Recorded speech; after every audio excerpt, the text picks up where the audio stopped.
कायस्थ पाठशाला के अध्यक्ष डॉक्टर सुशील सिन्हा ने प्रेस कॉन्फ्रेंस के दौरान स्पष्ट तौर से कहा कि वह इस्तीफा नहीं देंगे।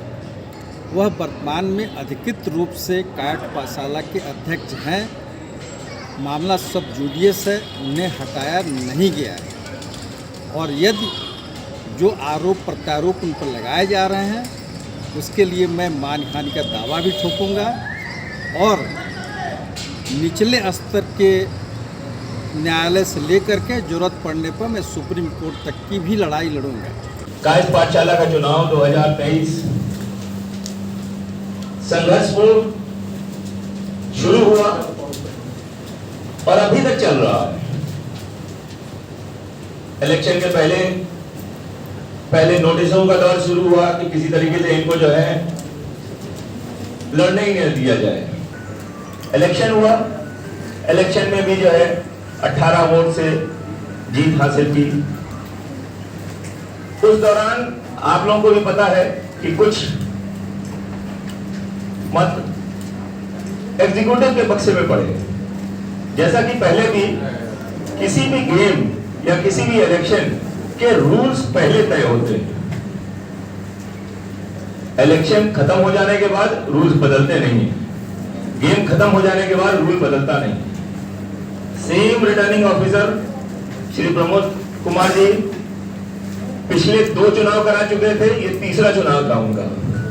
जो उन्होंने सिस्टम बनाया था, जो रूल्स बनाए थे, वो ऑलरेडी राइटिंग में थे और सब लोग उसे जो है मान रहे थे। उसी के तहत जो है ये चुनाव हुआ और चुनाव में ये रूल्स के तहत था कि अध्यक्ष के पद के जितने भी मत होंगे वो अध्यक्ष की पेटी में डालने हैं। कार्यकारिणी के जो है मत के जितने भी मत होंगे वो कार्यकारिणी की पेटी में डाले जाए।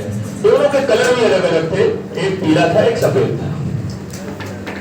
लोगों ने दूर दूर से जो है न्यायधारी गण आए और उन्होंने जो है मत अपना दिया और सबके आशीर्वाद से 18 वोट से मैं जीता।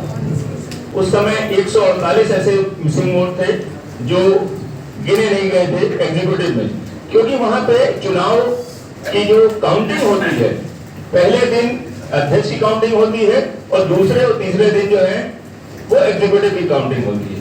ये आप सब लोगों को पता है। पहले दिन अध्यक्ष की काउंटिंग हुई, जब वो वोट वहां पे थे ही नहीं तो उनको गिना नहीं जाता।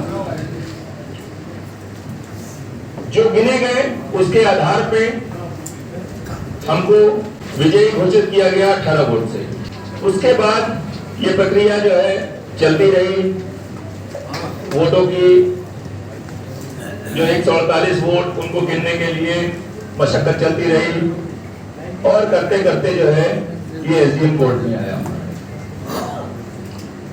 अब विषय ये है कि वो वोट गिनने हैं या नहीं गिनने हैं, ये तो उच्च न्यायालय का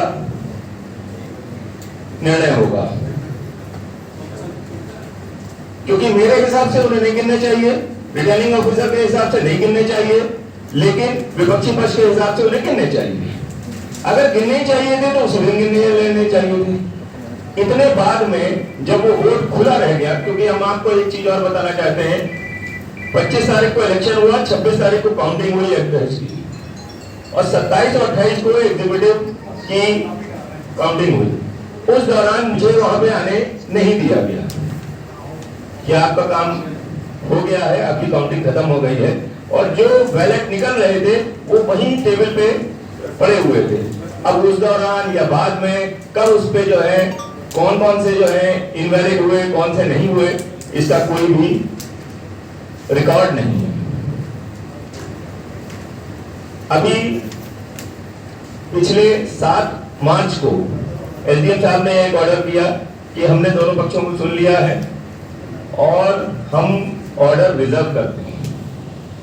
7 तारीख से 22 तारीख तक कोई ऑर्डर नहीं आया। 22 तारीख को रात में 10:35 पे ऑर्डर उसमें डेट टाइम पड़ा हुआ है और अपलोड जो है 24 तारीख को संडे को हुआ और ऑर्डर में दिया हुआ है कि 7 दिन के अंदर रिकाउंटिंग करनी है।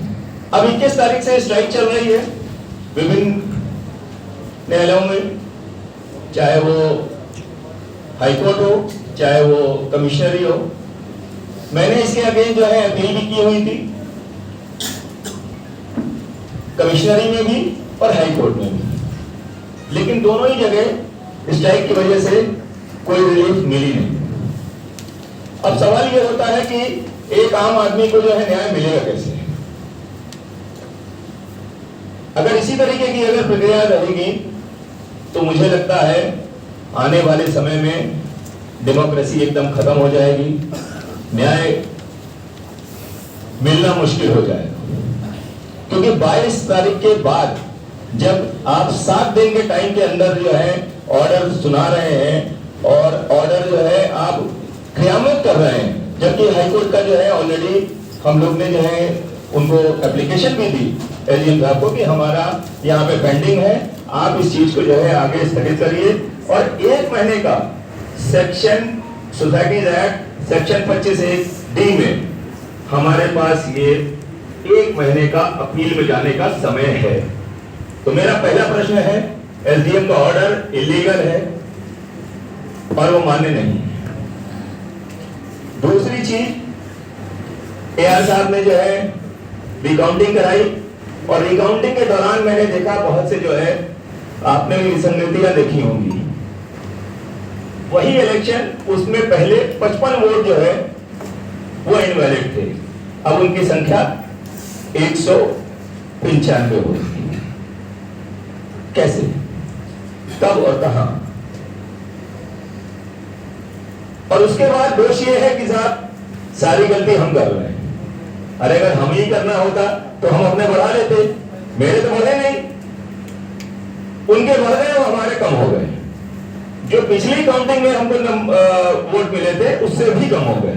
तो कहीं ना कहीं ये सारी चीजें जो है पूरी कार्य प्रणाली शक के घेरे में आती है और मैं इसके खिलाफ हाई कोर्ट में और कमिश्नर के यहाँ दोनों जगह मैंने अपील कर रखी है और जब तक इसका जो है निवारण नहीं हो जाता है तब तक मेरे हिसाब से मुझे न्याय नहीं मिलेगा।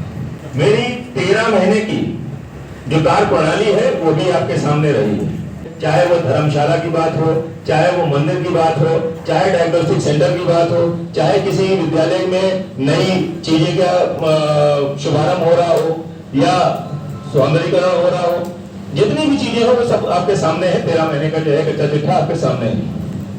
मैं एक खुली किताब की तरह हूं और मैं कायस्थ पाठशाला में सर्वप्रथम कायस्थों को जोड़ने के लिए आया था और वही सबसे मेन इंपॉर्टेंट चीज है जिससे जो है सब लोगों को घबराहट है। मैंने ये डिसीजन लिया कि 100 रुपए में सदस्यता की जाएगी और ढेर सारे लोग जो है इसके मेंबर बन गए। अब जब इतने हजारों की संख्या में और लाखों की संख्या में जो है इसकी सदस्यता जो है हो जाएगी तो कहीं ना कहीं कायस्थ पाठशाला भी जो है समृद्ध होगा और सशक्त होगा और उसकी सेवाएं, जैसे जो डायग्नोस्टिक सेंटर खुला है वो डायग्नोस्टिक सेंटर सबकी सेवा कर रहा है, वो चैरिटेबल डायग्नोस्टिक सेंटर है, समाज की सेवा कर रहा है, तो समाज के लिए समर्पित है। मैं पहले से भी समाज सेवी रहा हूं, डॉक्टर बाय प्रोफेशन हूं, यहां पे भी मैं समाज सेवा करने के लिए आया हूं। अगर कुछ लोग षड्यंत्र के तहत ये सारी चीजें करना चाहते हैं और किया उन्होंने, उसका मैं पुरजोर विरोध करता हूं और न्यायालय के ऊपर मेरा पूरा विश्वास है, पूरा भरोसा है। न्यायालय जो भी फैसला सुनाएगा वो मुझे जो है सम्मान रहेगा।